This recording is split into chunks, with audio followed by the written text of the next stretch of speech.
Hi folks, I'm Ashraf Hingora. I'm a language and soft skill trainer, life business and parenting coach. English breakfast with Ashraf में आज हम कुछ words के अध्ययन करेंगे. Wide, broad etcetera. Generally go मतलब जाना, कम मतलब आना, प्ले मतलब खेलना, रन मतलब दौड़ना, ये कॉमन उनकी जनरल मीनिंग निकलती हैं. अदरवाइज जब आप यूजेस देखेंगे, जैसे होना के लिए come, go, get, fall, grow, begin, become, turn, इन सभी शब्दों का अर्थ होता होना. उसके अलावा टेक प्लेस है, ऑकर है, कम हो रहा है, एटसेट्रा. ये और भी वर्ड्स होते हैं. तो उस वजह से आपको उन वर्ड्स के सही यूजेस समझना ज़रूरी है, ताकि आप बोलें तो आपकी इंग्लिश के अर्थ का अनर्थ ना हो जाए, कहना कुछ और चाहे, मीनिंग कुछ और ना निकल जाए. तो कुछ वर्ड्स के यूजेस हम यहाँ पर बता रहे हैं. वाइड और ब्रॉड, ये दोनों शब्दों का चौड़ा के अर्थ पे प्रयोग होता है. और इन एडजेक्टिव्स का प्रयोग कुछ नाउन के साथ अक्सर किया जाता है, जैसे wide street, wide river, wide area, wide range, wide variety, wide choice. Similarly broad का इस्तेमाल ब्रॉड शोल्डर, कंधे, है ना, broad back, broad smile, broad range, broad agreement, broad outline. और वाइड शब्द का इस्तेमाल उन चीज़ों के लिए होता है जो नापने में बहुत चौड़ी होती हैं. उस तरह से एग्जाम्पल दिखेगा. The road was just wide enough for 2 vehicles to pass. 2 गाड़ियों के गुजरने के लिए सड़क काफ़ी चौड़ी थी.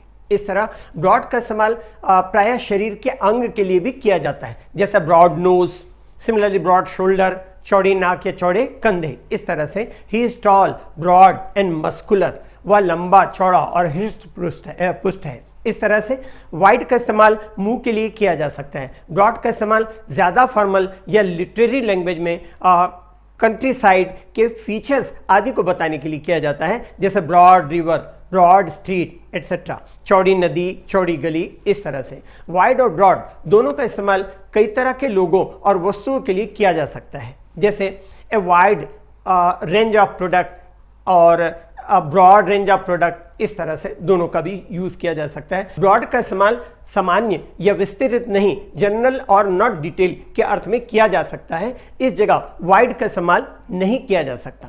एग्जाम्पल से देखिएगा, all of us are in broad agreement of this matter. इस मामले में हम सब में सामान्य सहमति है. इस तरह से ये यूज हुए वाइड और ब्रॉड के.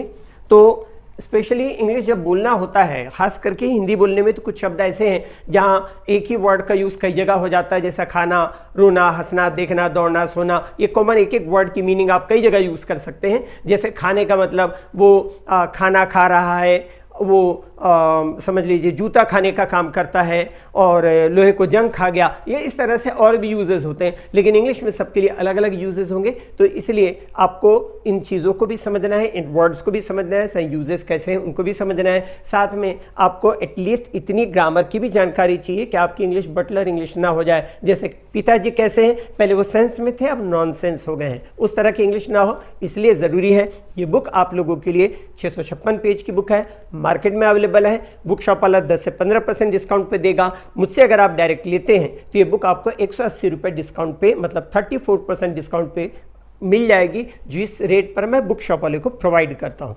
साथ में इसमें कुछ चीज़ें ऐसी हैं जो डिस्कोर्स मार्कर, मैंने खास करके कहा, all the varieties of the sentences are there. वो डिस्कोर्स मार्कर के थ्रू भी बहुत सारी वेराइटीज़ बनी हैं. ये डिस्कोर्स मार्कर पूरी दुनिया के किसी बुक में नहीं है.